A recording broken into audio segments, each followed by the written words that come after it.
ngayon, ipakita naman natin kung ano ang nakukuhang, gaano kataas yung nakukuhang voltahe kapag i-test natin yung line at ground naman.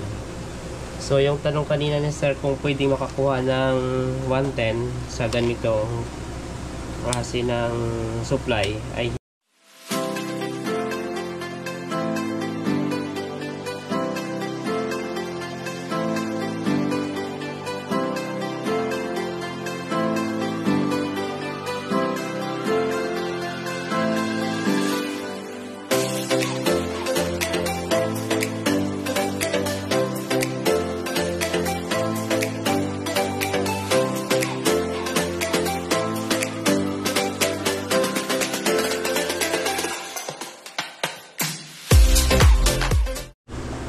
$152 ng madaling araw.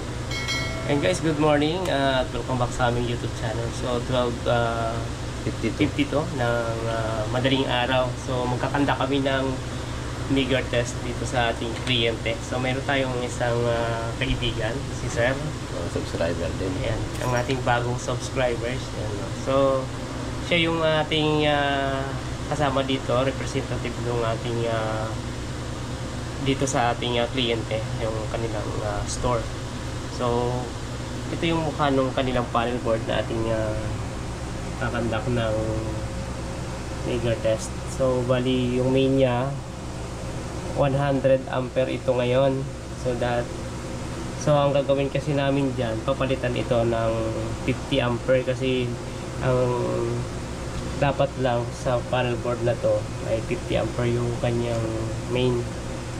So yung design kasi dati nito 100 ampere talaga, pero dahil nag-upgrade sila, meron silang isang panel board. Ang ito magiging 50 ampere na lang. So ngayon nasa 100 ampere pa to dahil hindi napalitan nung dating contractor. So hindi na natin alam kung sino yun. So ito ay 14 millimeter square na wire ang gamit natin dyan. So ano yan, number 6 AWG, sa AWG na size ng wire. So 400 volts na 3 phase yung ating linya dyan. So ano lang natin guys, so bali tuturo lang natin. So at sa inyo din guys na mga baguhan lang din sa electrical,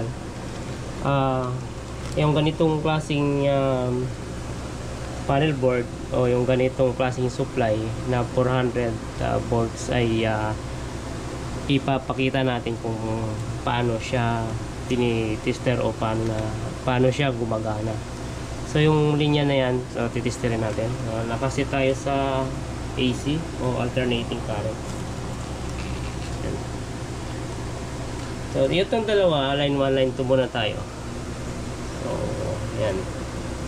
Sa line 1, line 2, yan, ang lumalabas sa kanya guys ay 393, yan, 393.4, yan, naglalaro siya sa 0.1, 0.2, 0.3, so hindi naman talaga yan sasakto. So susukat naman tayo dun sa line 2, line 3, yan, sa line 2, line 3, pumapalo siya ng 399, ayan, hanggang 400 volts. Ayan, lakas niya. Yun yung voltahe niya.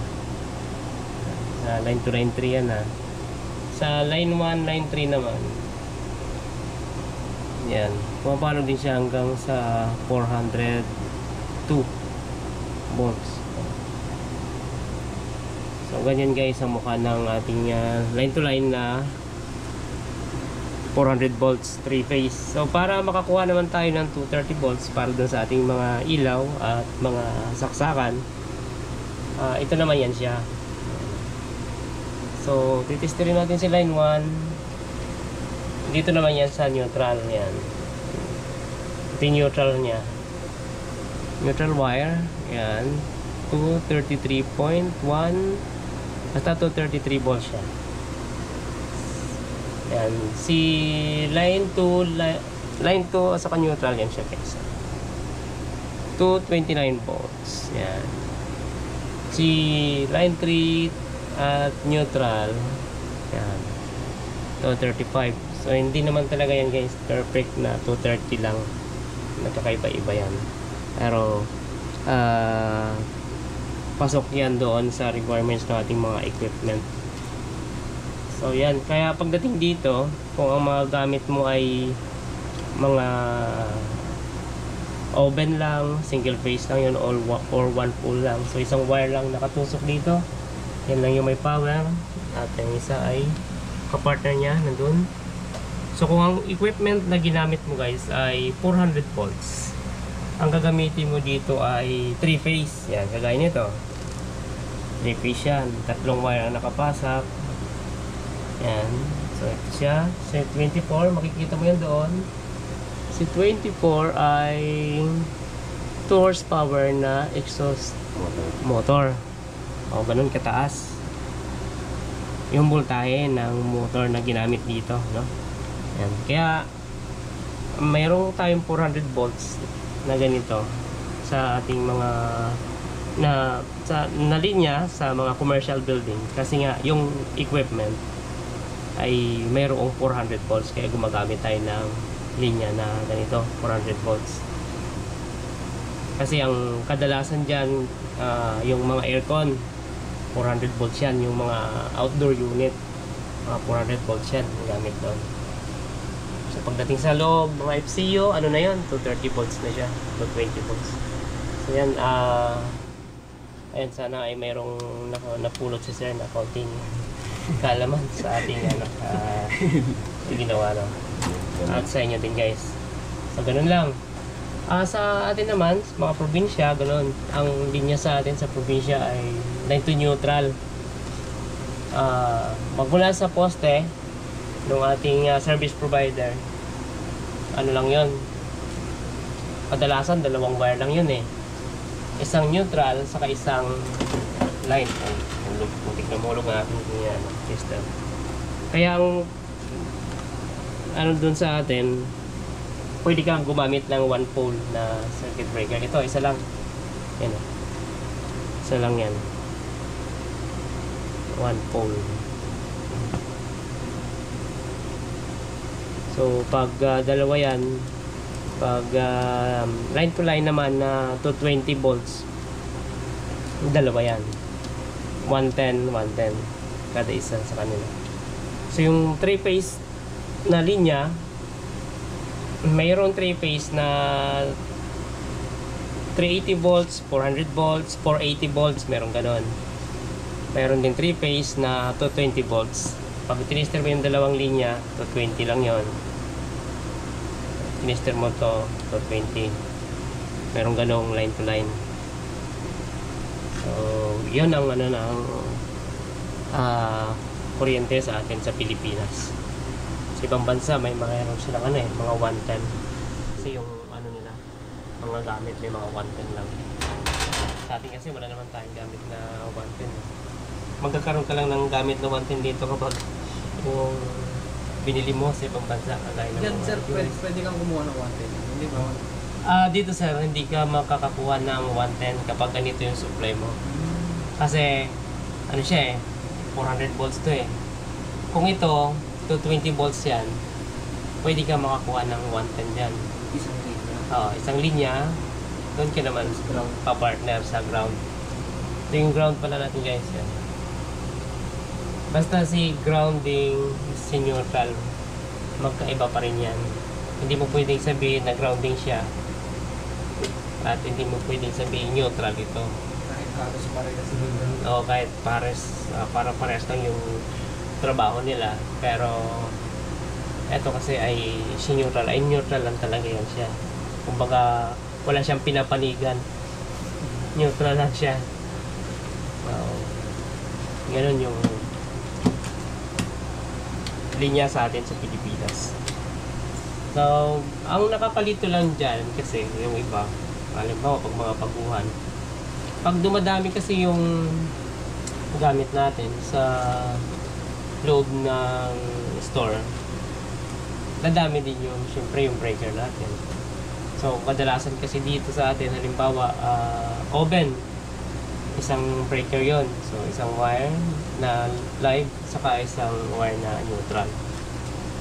Pero pag yun, dahil outlet yan, tatlo palagi yung dadalhin mong wire doon sa outlet. May kasamang grounding. Requirements kasi yan ni Mall. So, kailangan susunod ka doon sa nire-require nila. Kasi pag nagkulang ka doon, mayroon kang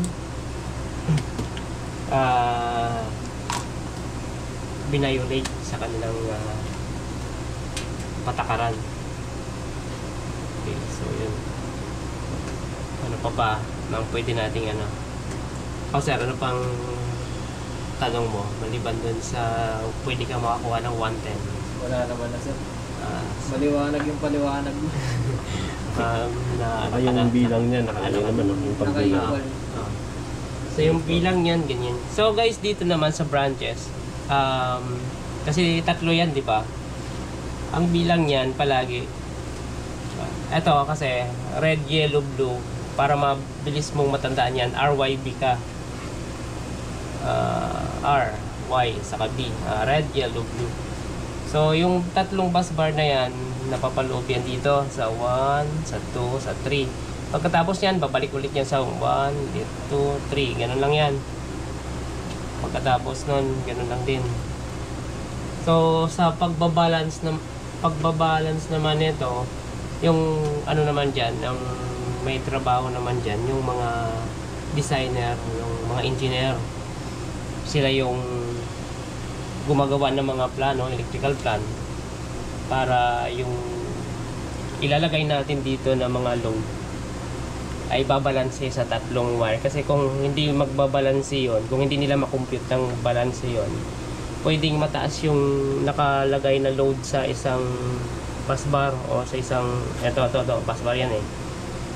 Pwedeng mataas yan, pwedeng mababa to, or pwedeng mataas yon, pwedeng mababa itong isa. Ngayon, pag nagkaganon kasi, hindi nagbalanse yon, malayo ang agwat nila. Halimbawa ito, 60 ampere ang running current niya, ito ay 40. Pwedeng 40, pwedeng ito sa 40 din. Pwedeng ito, uminit yan, pwedeng masunog.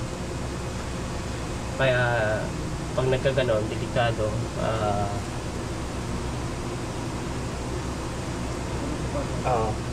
Kaya Sir, bakit yung neutral ba yung pang dito naman si neutral yung naapektuhan kasi baka mamaya dito sa single phase mayroon ditong malakas na bigat na ng bato? malakas na gamit, kaya si neutral naman yung naapektuhan. Kasi isa lang yan eh, isa lang wire ni neutral. Lahat itong tatlong to papartneran ni neutral. Papartneran niya si line 1, papartneran niya si line 2, papartneran niya si line 3. Kaya pag mayroong tumaas dito na gamit, ang maapektuhan niyan si neutral dito sa one pole na yan. Dito naman kasi si 3 phase, pag may 3 phase ka, parehas lang ang kain yan kasi yung tatlong bus bar niya mayroong laman na wire. Kung ano yan, kaya kung one pole lahat yan, pwedeng merong isang bus bar dyan na mataas ang daloy ng kuryente. Si 3 phase natin na motor, wala siyang neutral. Wala siyang neutral. Si 3 phase dito. Wala siyang... So kung 3 phase ang kailangan, 3 phase din ang ito. Pag pag 3 phase na mga motor,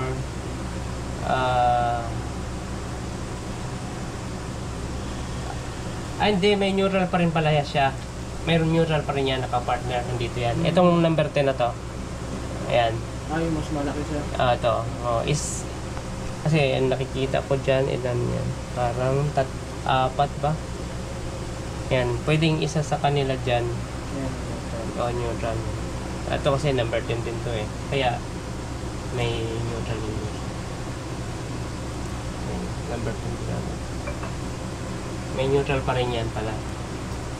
Kasi, hindi magiging kumpleto yung daloy ng motor mo o yung rotation ng motor mo kapag nagkulang ka ng isang wire. Kasi nakadesign niya siya sa 4 wires. 4 wires yan kasi may neutral. Sa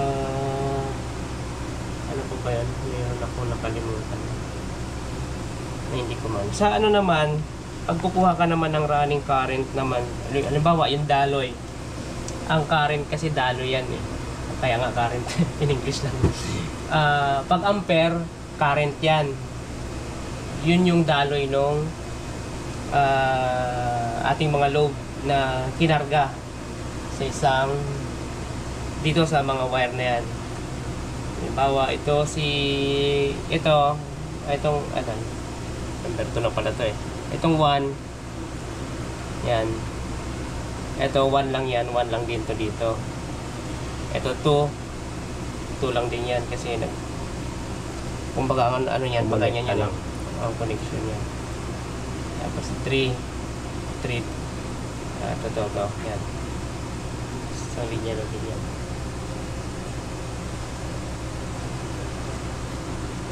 So yun guys, ang kukuhain naman natin ngayon ay yung running current niya. Pag running current, sisit lang natin yan siya sa ampere.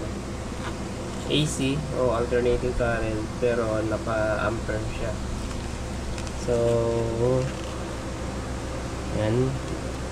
Pag running current, ganyan lang pagkukuha. Pa-clamp natin sabay bitaw. So para mag-stay yan yung number, so pipindutin natin to ang kanyang hold button. So ang line 1 niya ay 3.65. So mababa kasi nga wala masyadong gamit.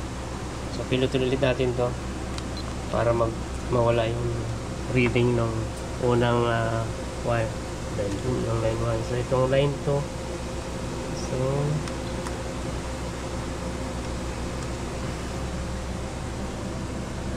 $11.41. So ang layo, pero hindi pa rin kasi natin masasabing ganyan kalayo yan dahil na hindi siya naka full load. Kumbaga hindi gumagana lahat yung ating load. So baba ng line 3, 1.22 lang.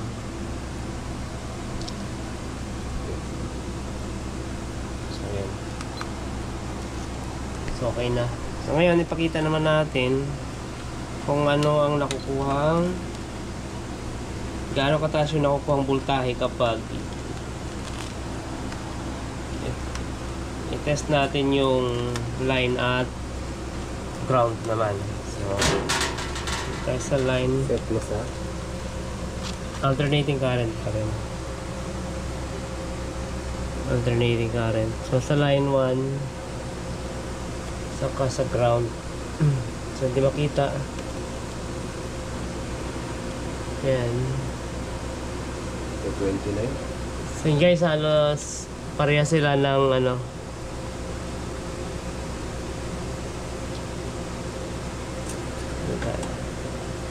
yan, halos pareha sila reading nung line sa neutral. Yan o. 229 ang line 1 to ground. Ang line 2 to ground 227. Line 3 to ground ay 232. So yung tanong kanina ni sir kung pwedeng makakuha ng 110 sa ganito klase ng supply ay hindi. Ang sagot natin ay hindi pwede kasi nga naka 400 volts ito. Kung line to line ito na 220 volts pwede tayo makakuha ng 110 dito sa line tsaka sa ground. So ngayon, so ang purpose pala nito, bakit kailangan natin siyang i-meager test, kasi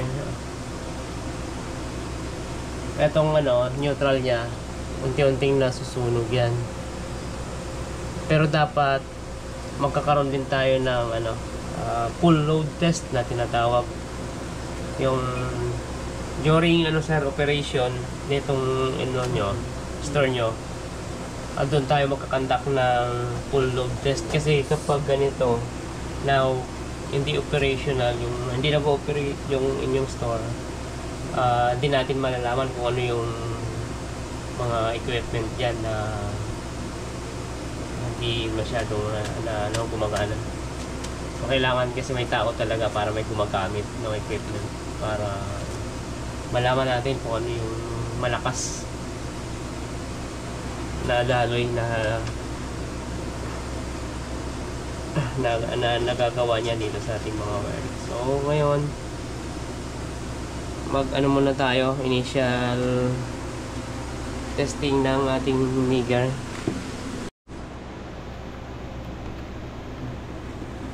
Malayo ata. Pag ilagay ko naman ito sa leg ko. So, testingin muna natin siya kung legit na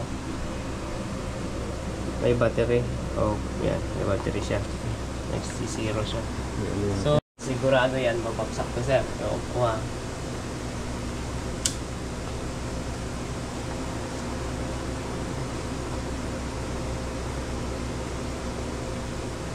Yan, no, 0 siya. Kasi nga, may load. So, ngayon, hahanapin natin dyan yung namatay na emergency light. Tapos anong CO yan? Saan CO to? 6 na CO daw eh. Yan, 6 na CO and 2 emergency light. Makikita mo yung emergency light yan sa nakasama, umiilaw yan. Oo.